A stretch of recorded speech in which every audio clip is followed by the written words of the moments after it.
Marcus Hayes had built his life on discipline and sacrifice.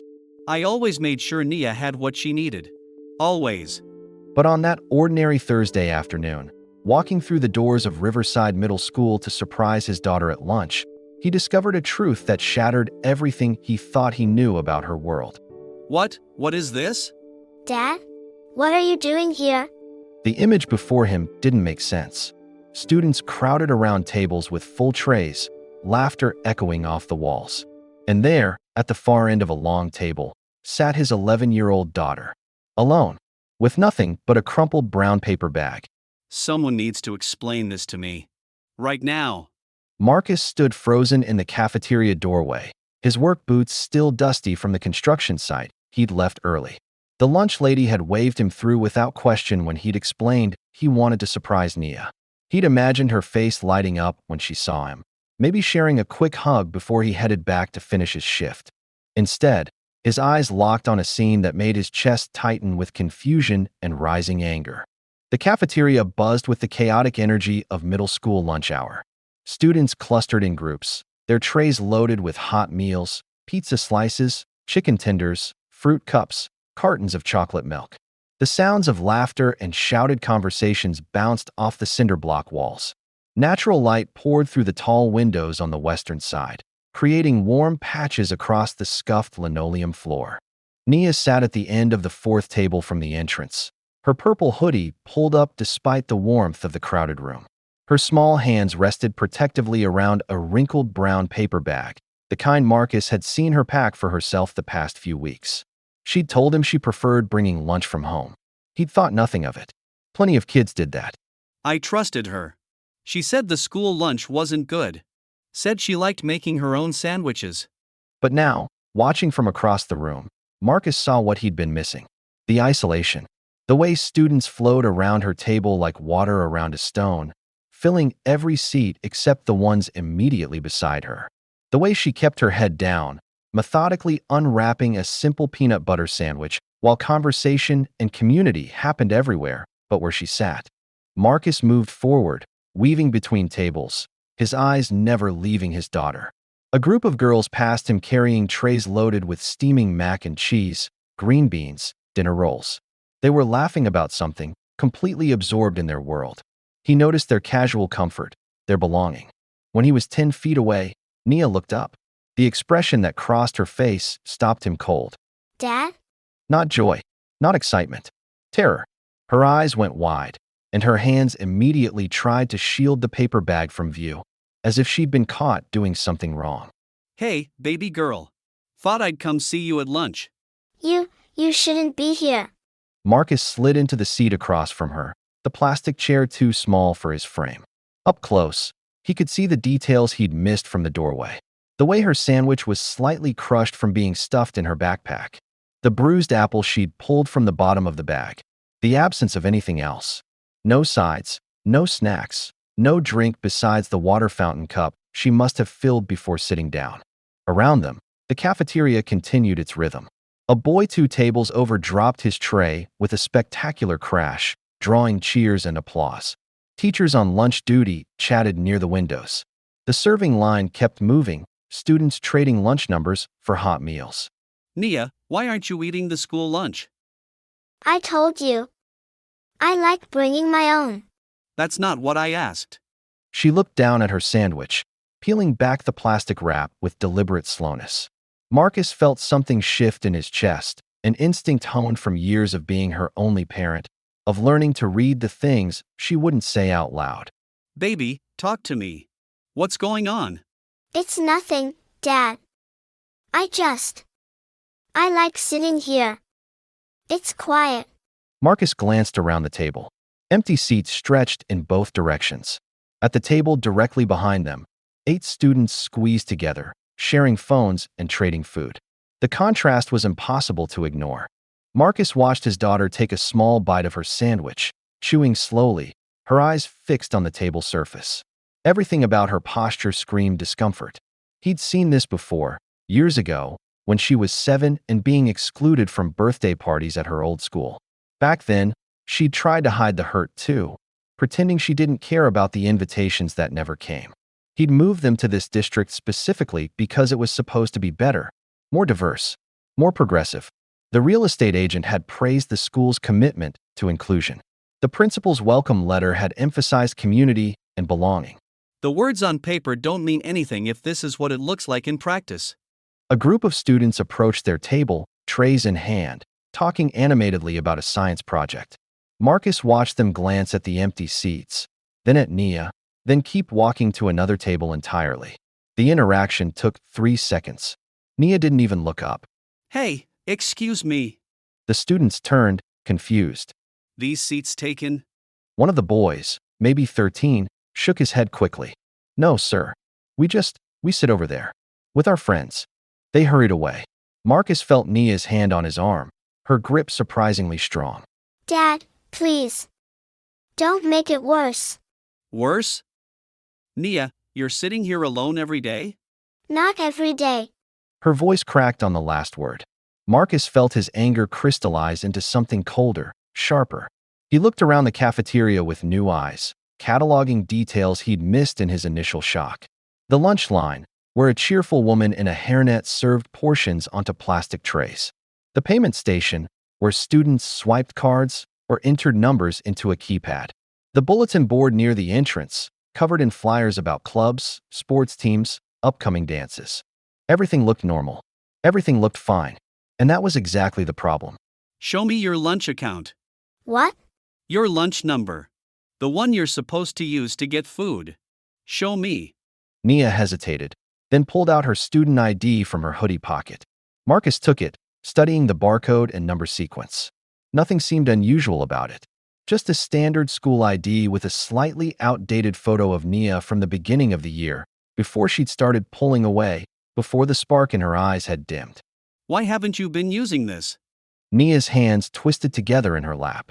She opened her mouth, closed it, then finally spoke so quietly Marcus had to lean forward to hear.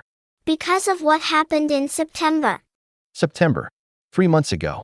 Marcus racked his memory, trying to recall if Nia had said anything about school that month. There had been the usual first-week excitement, some complaints about homework, a mention of a new math teacher. Nothing stood out. What happened in September, baby? Nia glanced around, making sure no one was close enough to overhear. The gesture itself spoke volumes. She was afraid. Afraid of being heard, afraid of making waves, afraid of consequences Marcus couldn't yet see. I tried to use my lunch number. The second week of school. I got in line like everyone else, picked out my food, and when I got to the register, Mrs. Patterson scanned my card. She paused, swallowing hard. The computer made this sound. Like a buzzer. Really loud. And Mrs. Patterson looked at me and said my account was flagged for insufficient funds. What? Everyone in line heard.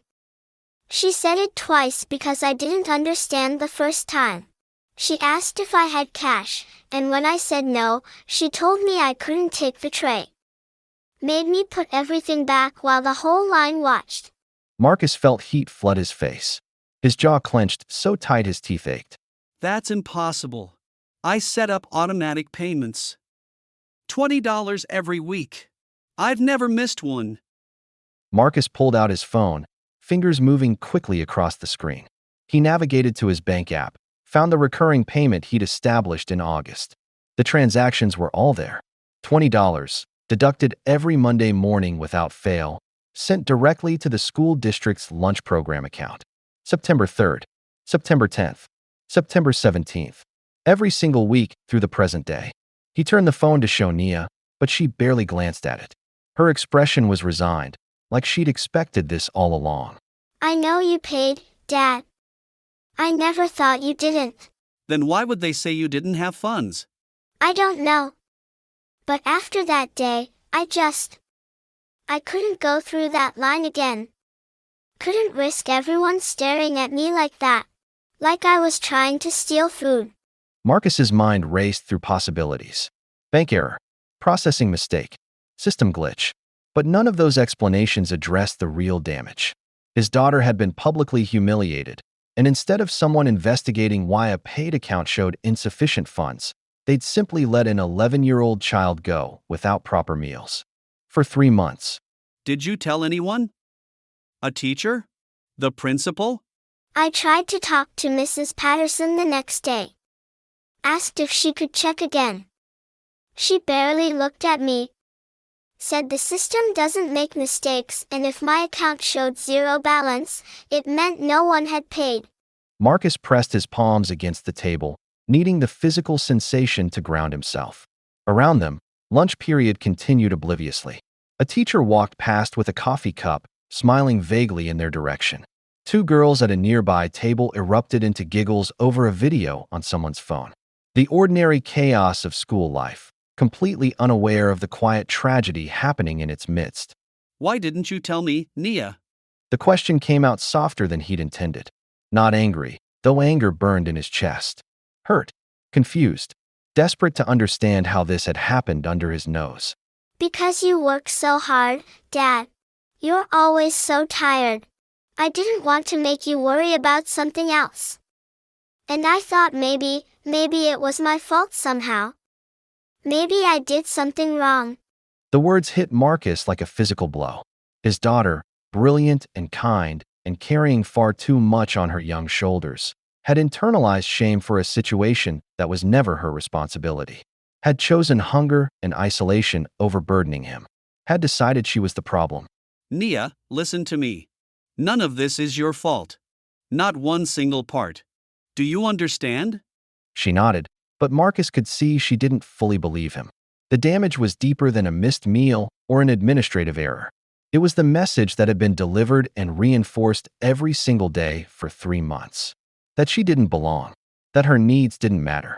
That asking for help would only bring more shame. Marcus stood abruptly, the chair scraping loudly against the floor. Several students glanced over, but he didn't care. He held out his hand to Nia. Come on. We're going to the office. Right now. Dad, no. Please. It's fine. I can just keep bringing lunch from home. It's not fine. And it's not going to continue.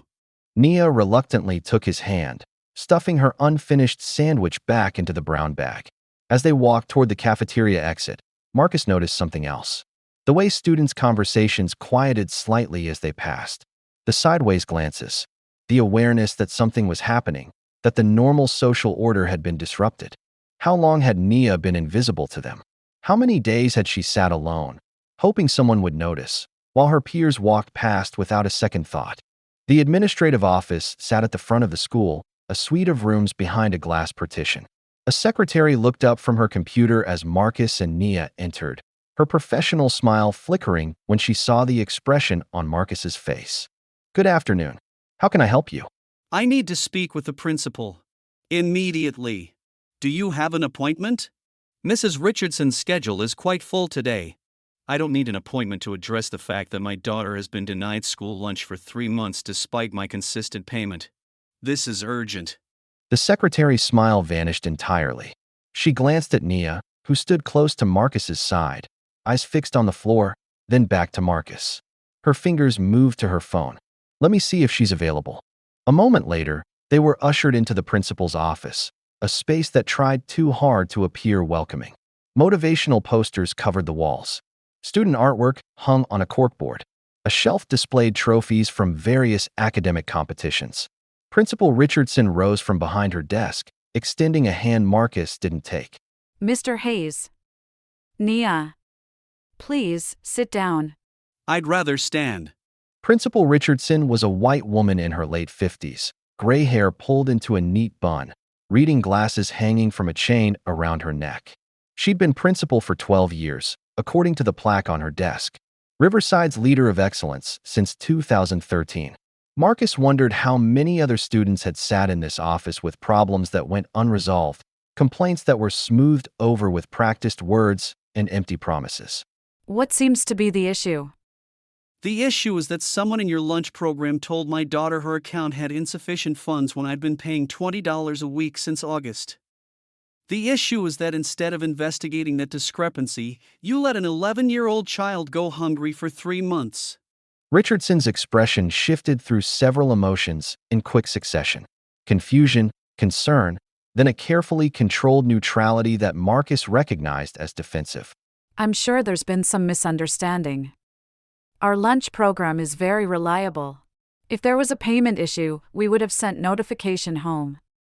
Did you send notification? I would need to check the records. Let me save you the trouble.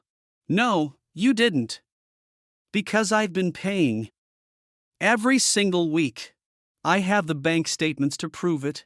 Marcus pulled out his phone again, navigating to the banking app with sharp, precise movements.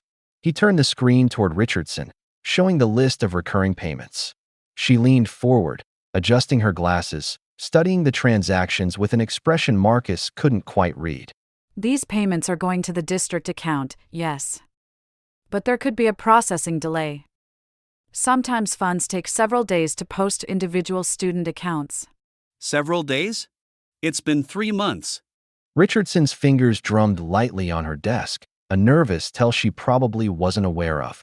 Behind her, afternoon sun filtered through Venetian blinds, creating striped shadows across the diplomas and certificates that decorated the wall. Masters in Educational Leadership, 20 Years of Service Award, Community Excellence Recognition. Marcus wondered if any of those honors meant anything when children were being failed so fundamentally. Mr. Hayes, I understand you're upset. But I need you to understand that we have procedures. If Nia was experiencing issues with her lunch account, she should have come to the office. I tried. Nia's voice was barely audible, but it cut through the room like a knife. Richardson turned to look at her, really look at her, perhaps for the first time since they'd entered. I told Mrs. Patterson there must be a mistake. She said the system doesn't lie. Mrs. Patterson is our lunch coordinator. She follows the protocols set by the district. If the system indicated insufficient funds, that's what she would have reported. So your protocol is to humiliate a child in front of her peers? To make her put food back while everyone watches? To never follow up or investigate why a paid account might show zero balance? Richardson's face flushed slightly, but her voice remained controlled, professional. The voice of someone who had navigated difficult parent conversations many times before and knew exactly how to deflect without accepting responsibility. I'm not saying mistakes don't happen, Mr. Hayes. I'm saying we need to investigate this properly. I'll personally review Nia's account records and coordinate with the district office to understand where the communication breakdown occurred. When? I'm sorry? When will you do this? Today? Tomorrow? Next week? Because my daughter has been going without proper nutrition for 3 months. She's been sitting alone in that cafeteria, isolated and ashamed, while you and your staff walk past her every single day without noticing. So forgive me if I don't trust that this will be handled on your timeline. A tense silence filled the office. Outside, Marcus could hear the muffled sounds of school continuing. Bells ringing, lockers slamming, the distant buzz of classroom activity. All the ordinary rhythms of a place where learning was supposed to happen, where children were supposed to be safe and supported. Nia stood beside him, so quiet, and still she might have been invisible. Marcus reached down and gently squeezed her shoulder, a silent message. I see you. You matter. This matters. I will review the account records this afternoon and call you by end of business day tomorrow with a full explanation. Additionally, I'll make sure Nia's account is credited for any missing funds and that she can access school lunch without any issues moving forward. That's not enough. Excuse me? Fixing her account doesn't address the bigger problem. How many other kids are dealing with this? How many other families have paid but got lost in your system? And what are you going to do about the fact that when a child comes to you for help, your staff dismisses them instead of investigating? Richardson stood, placing both hands on her desk in a gesture Marcus recognized as an attempt to reclaim authority in the conversation. It didn't work. He was taller, and his anger was righteous, and she knew it. Mr. Hayes, I hear your concerns. I truly do. But I hope you can appreciate that running a school involves complex systems and multiple layers of administration.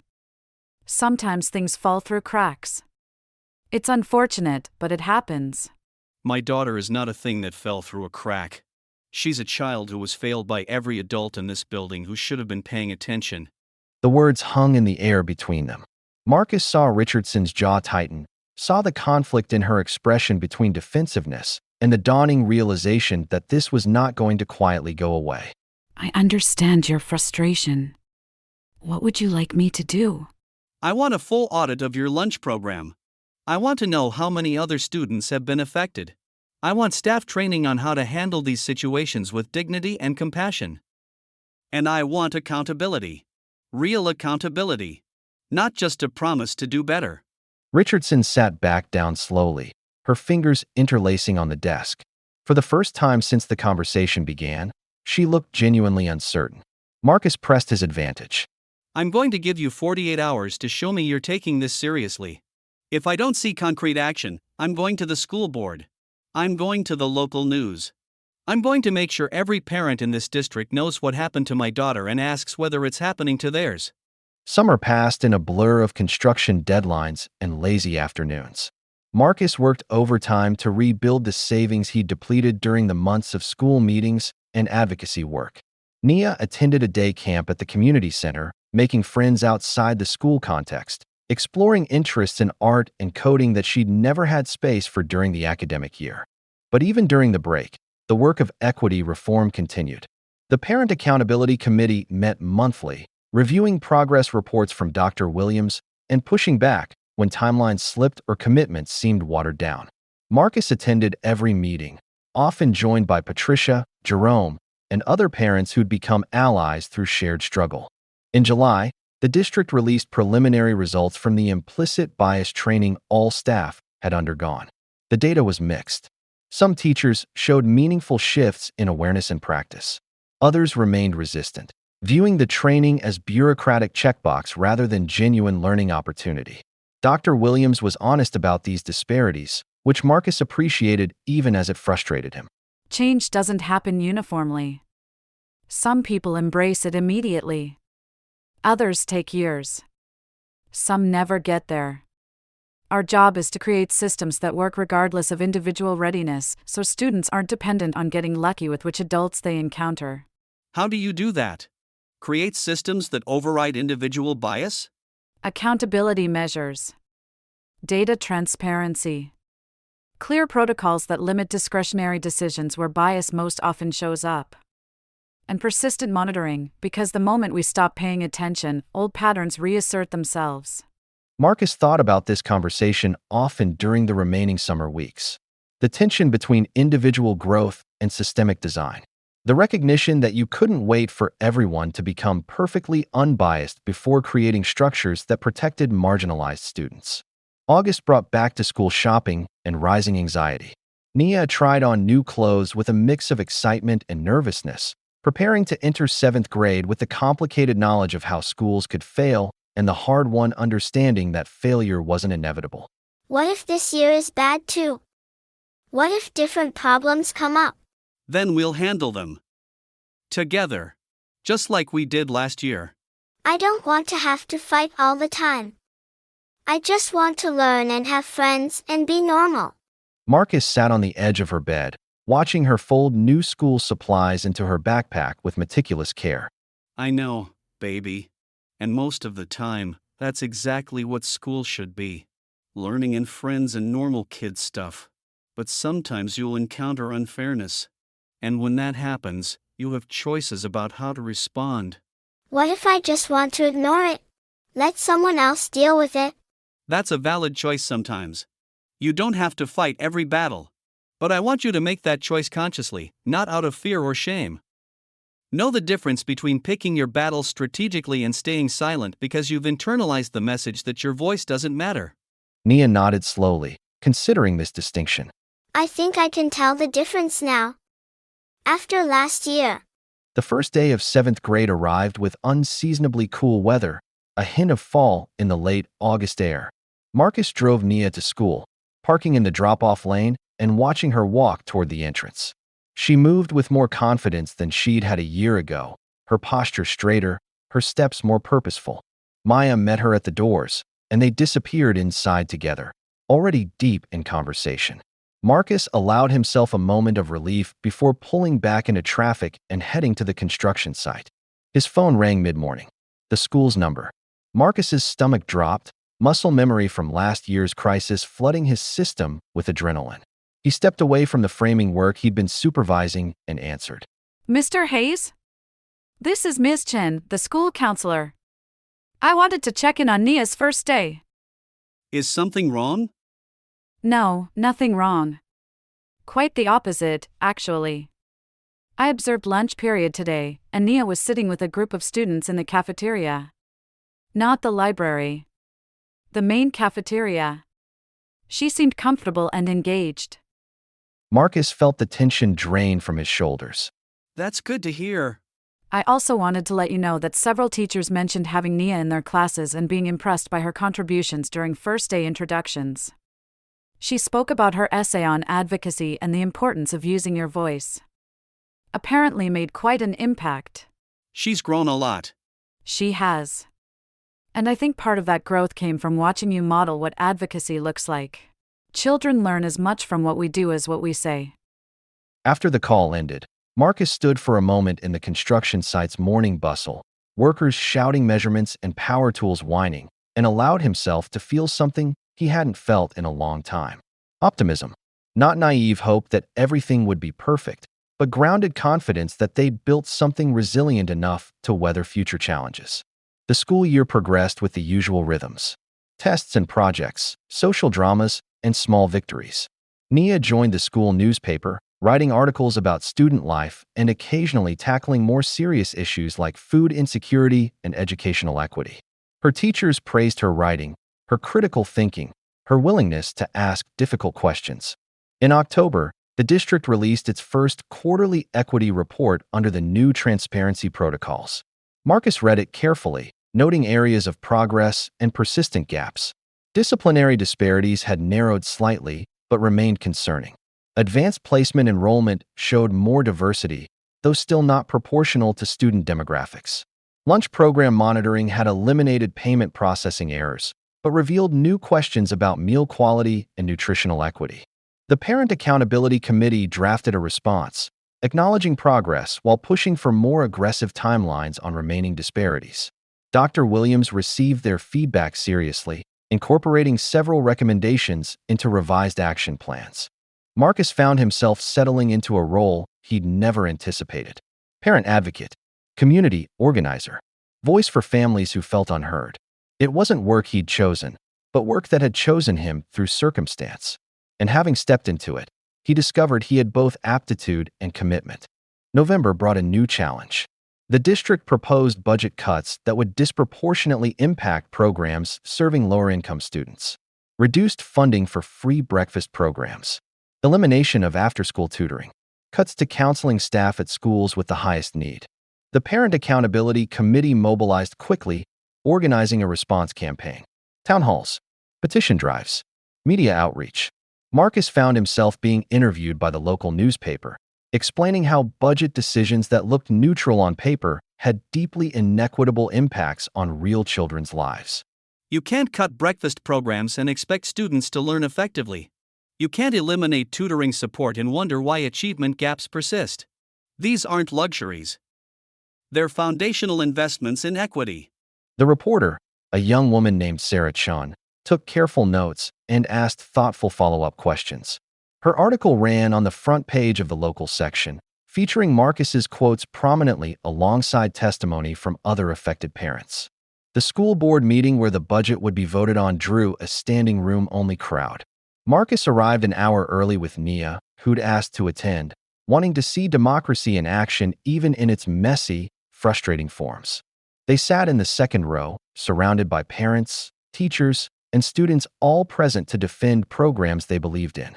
When public comment opened, speaker after speaker approached the microphone, making passionate cases for preserving support services. Marcus spoke fifth, his testimony brief and pointed.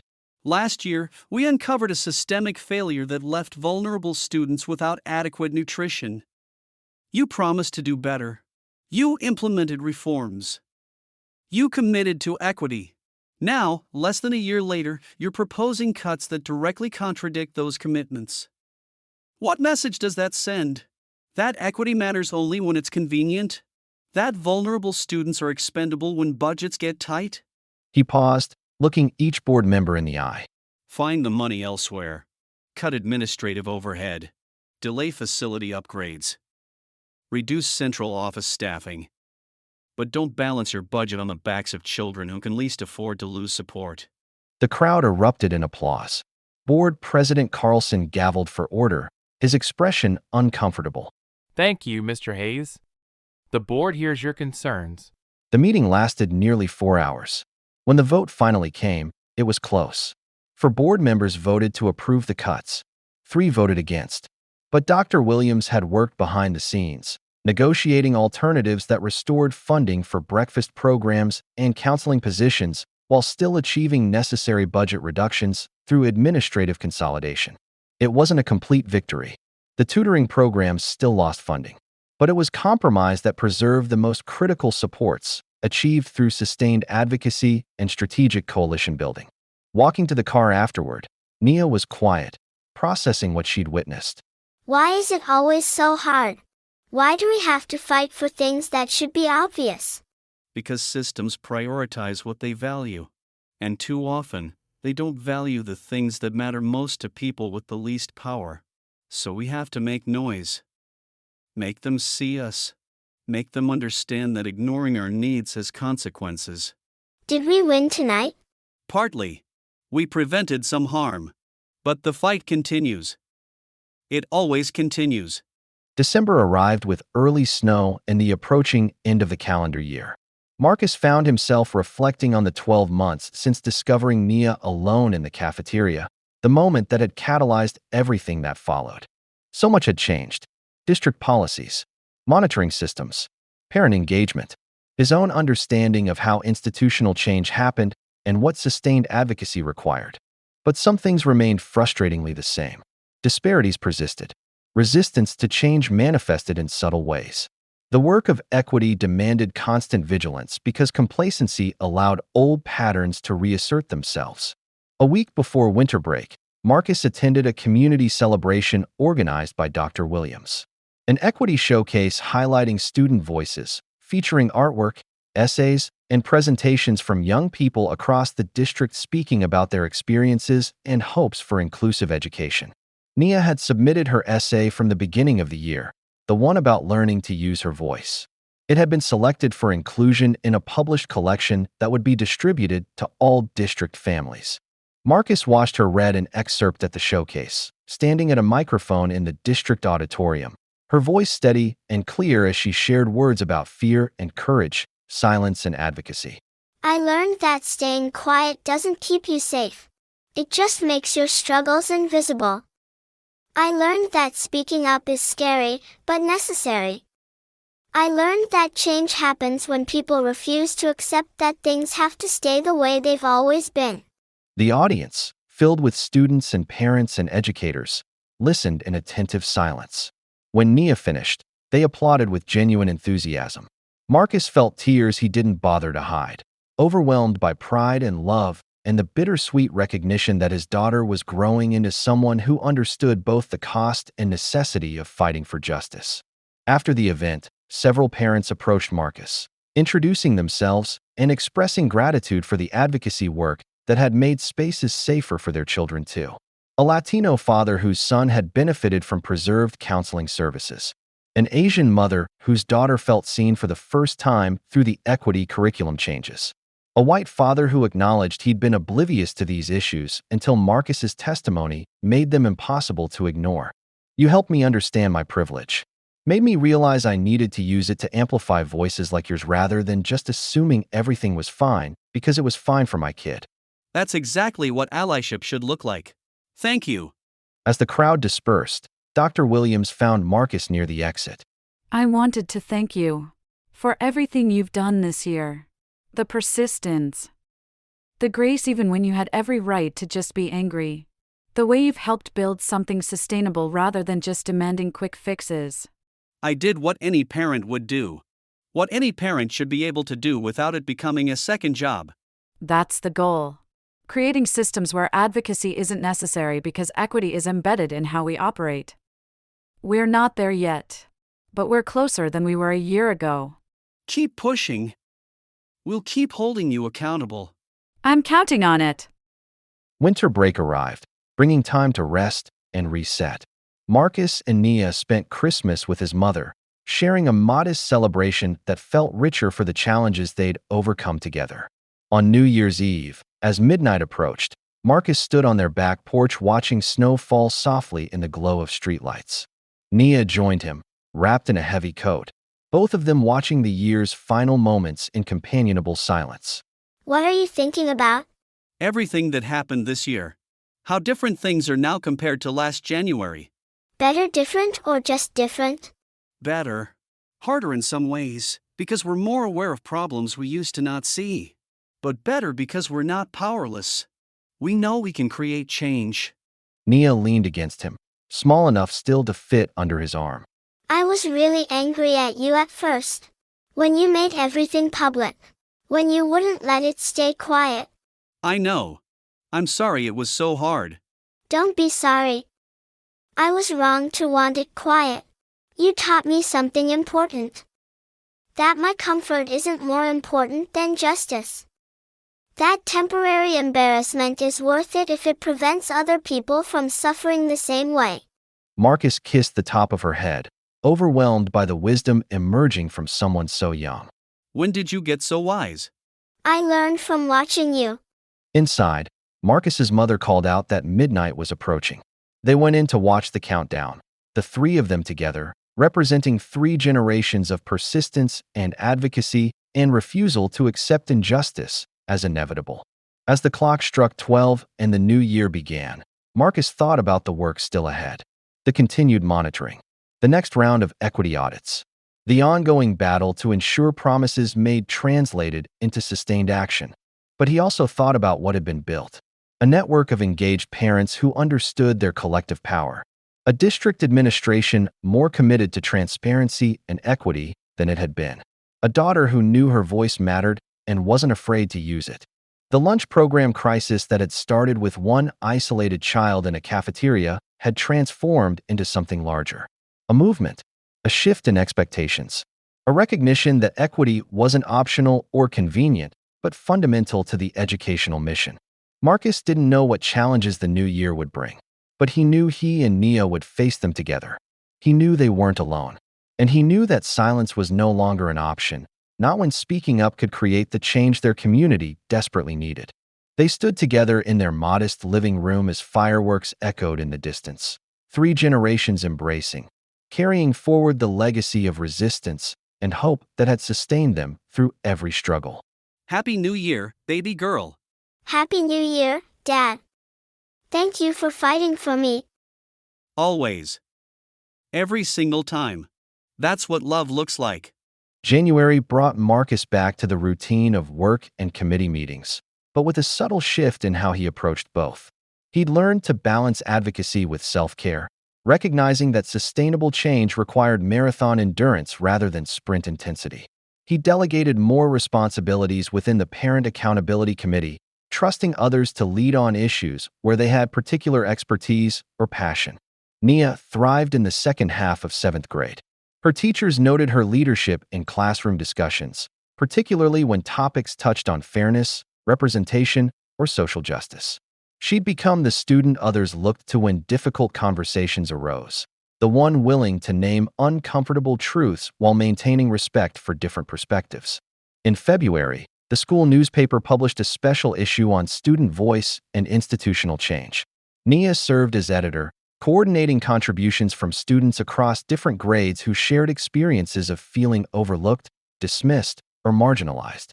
The issue also featured interviews with Dr. Williams and Principal Richardson, asking pointed questions about progress and accountability. How do you measure whether equity initiatives are actually working and not just good intentions on paper? That's exactly the right question to ask. We measure through disaggregated data, looking at outcomes for different student populations. We track discipline rates, academic achievement, program participation, and student surveys about sense of belonging. When we see persistent disparities, we know our initiatives aren't yet effective enough. The newspaper issue circulated widely, with copies distributed to every family in the district. Marcus received messages from parents he'd never met, thanking Nia for giving voice to experiences their own children had struggled to articulate. One evening in early March, Marcus attended a district-wide equity summit, an all-day event bringing together administrators, teachers, parents, and students to assess progress and identify ongoing challenges. He sat on a parent panel discussing barriers to engagement, sharing his journey from individual crisis to collective advocacy. The system isn't designed for parents like me. Single parent. Working hourly construction. No flexibility to attend daytime meetings. No familiarity with how school bureaucracies operate. The default assumption is that parents who aren't visible don't care. But often we care deeply, we're just navigating impossible constraints. He described practical changes that would increase engagement. Evening meeting options. Childcare provided. Plain language communication rather than educational jargon. Proactive outreach to families rather than waiting for them to seek help when crises emerge. If you want authentic parent partnership, you have to design systems that acknowledge real parents' real lives. Not just the parents who have time and social capital to navigate your existing structures. The summit concluded with breakout sessions developing action plans. Marcus joined a group focused on family engagement, contributing ideas that emerged from lived experience rather than theoretical frameworks. By day's end, they drafted recommendations that the district committed to implementing by the following school year. Walking to his truck afterward, Marcus felt the satisfying exhaustion of meaningful work. Not the depleting fatigue of fighting alone against indifferent systems, but the energizing tiredness of collaborative progress with people genuinely committed to change. April brought spring weather and the approach of another school year's end. The district released its annual equity report, a comprehensive document tracking metrics across multiple domains. Marcus reviewed it carefully, highlighting areas of progress and concern. The data told a complex story. Lunch program issues had been eliminated entirely. Disciplinary disparities had narrowed by 18%. Advanced placement enrollment showed meaningful diversification. Parent engagement and advocacy increased by 40% across all demographic groups. But gaps remained. Special education identification patterns still showed disproportionate classification of students of color.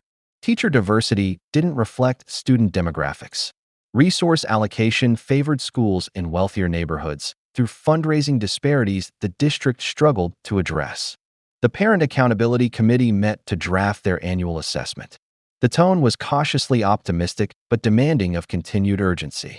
We've proven change is possible. Now we need to prove it's sustainable. That it continues even when attention shifts to other priorities. And that it deepens. Surface-level reforms aren't enough. We need transformation of underlying assumptions about whose needs matter and whose learning is prioritized.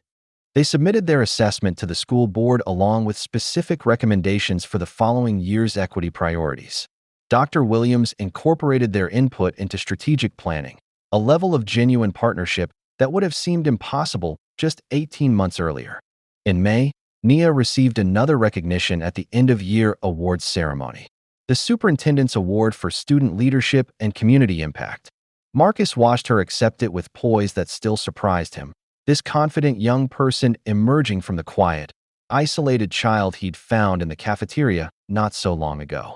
After the ceremony, families gathered in the courtyard for refreshments. Marcus stood with his mother, watching Nia laugh with friends, fully present in her own life in ways she hadn't been before. She's remarkable. You both are. I was so angry when this all started. Angry at the school, angry at myself for not seeing sooner what she was going through. But now I'm almost grateful. Not for her suffering, but for what came from it. The growth. The connections.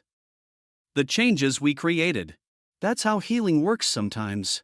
You can't undo harm, but you can transform it into something meaningful. Principal Richardson approached them, her expression sincere. Mr. Hayes, I wanted to speak with you before the school year ends.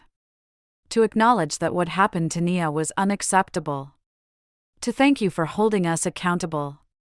And to commit that we'll continue the work even when it's uncomfortable. I appreciate that. The test will be what happens when the attention fades. When the crisis feels less urgent. Whether these changes stick or slowly erode. I understand that concern. It's valid. All I can promise is that I'm committed, and I'll keep pushing. But I'll need parents like you to keep pushing me. You can count on it. Summer arrived again, bringing with it the anniversary of Marcus's testimony at the school board meeting. He marked the date quietly, reflecting on how much had changed in 12 months. The Parent Accountability Committee had evolved into a formal district advisory council with defined roles and real influence. Dr. Williams had expanded her team, hiring additional equity coordinators for each school zone. Training programs that had been pilot initiatives were now embedded requirements for all staff. But Marcus also reflected on how much remained unchanged. Poverty still constrained families' options. Structural racism still shaped educational outcomes in ways that went beyond any single district's control. The work of creating truly equitable schools demanded resources, political will, and sustained commitment that always felt fragile, vulnerable to budget pressures or shifting priorities. Nia spent the summer at a leadership camp for middle school students, developing skills in advocacy, organizing, and communication. When Marcus picked her up on the final day, she bubbled with excitement about projects and friendships, plans to bring what she'd learned back to her school community. We learned about systems thinking. How changing one part of a system affects everything else. It made me understand better why the lunch program fix led to all those other equity initiatives. Because once you start looking at problems systemically, you can't ignore how everything connects. That's sophisticated thinking for 13 years old. I want to start a student equity council when school starts.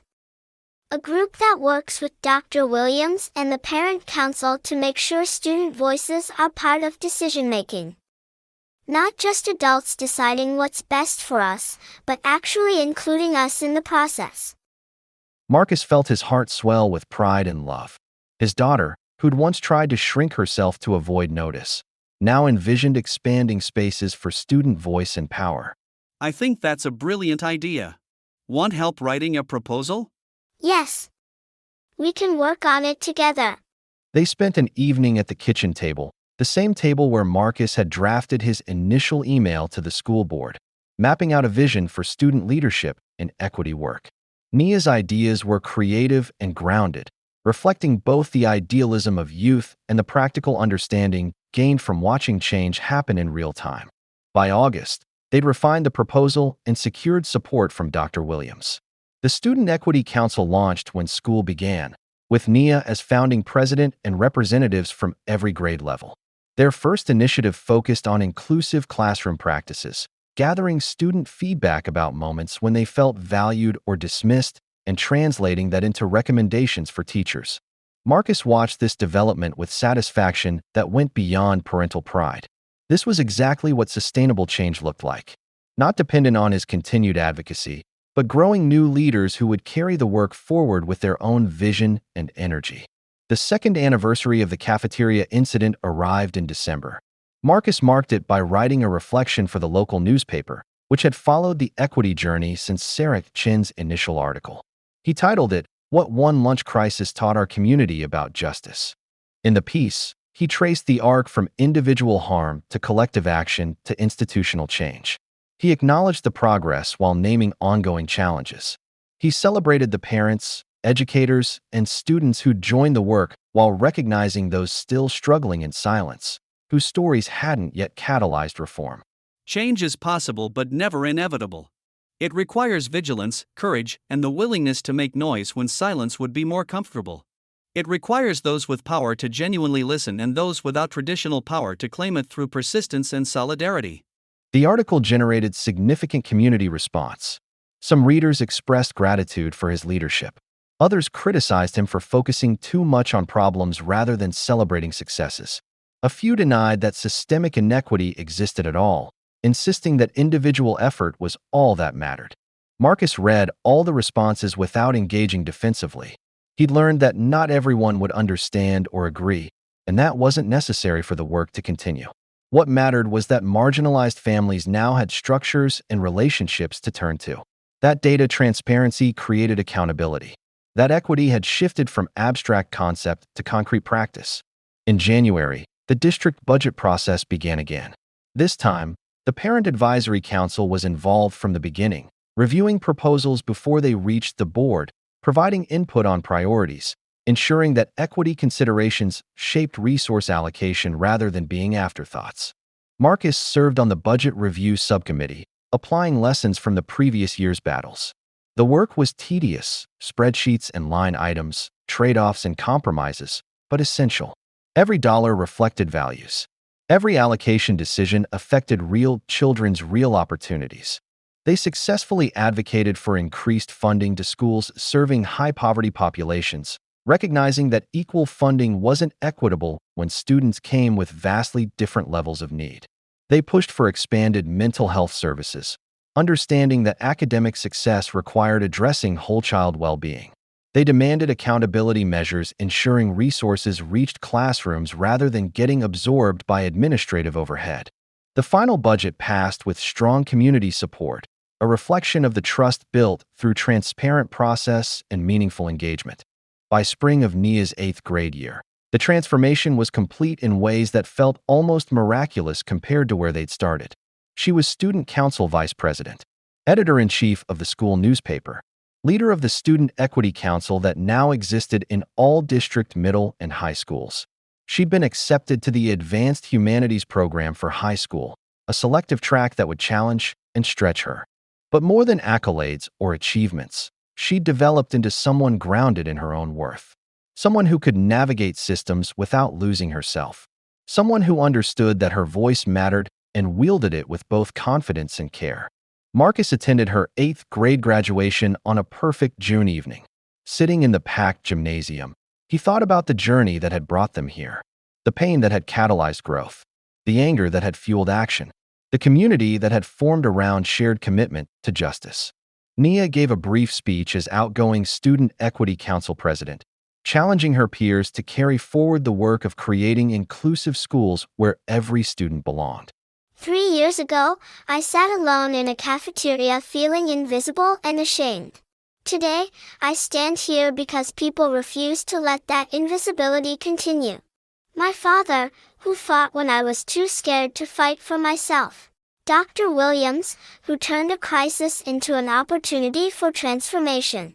Parents and teachers and students who understood that equity isn't automatic, it's something we create together through persistent effort.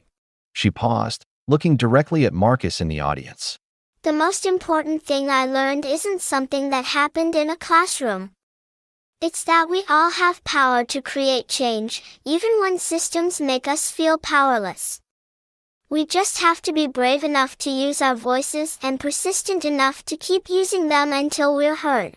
The audience applauded, but Marcus barely heard it over the pounding of his heart. This was the daughter he'd raised, resilient and compassionate, strong and humble, ready to face a world that would challenge her in countless ways, but equipped with tools and understanding to meet those challenges. After the ceremony, families gathered for photos and celebration. Marcus's mother stood beside him, her hand on his arm, 3 generations together marking this milestone. Your father would be so proud of both of you. I wish he could have seen this. He sees. I'm sure of it. And he knows you carried forward what he taught you. That dignity isn't negotiable. That justice is worth fighting for. That love means showing up, especially when it's hard. Nia bounded over, cap askew, diploma clutched in one hand, surrounded by friends who'd become family through shared experiences and mutual support. We're going to get ice cream. Can I go? Of course. Be home by 9. He watched her run off, laughter trailing behind her, and felt something settle in his chest. Not completion, because the work of parenting and advocacy would continue, but peace, the deep satisfaction of knowing that whatever challenges lay ahead, they'd built something strong enough to withstand them. Dr. Williams found him as the crowd thinned.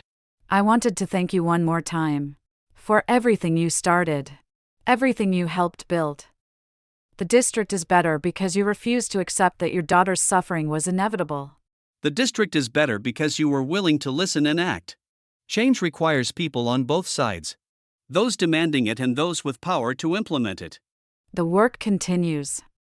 You know that. Always.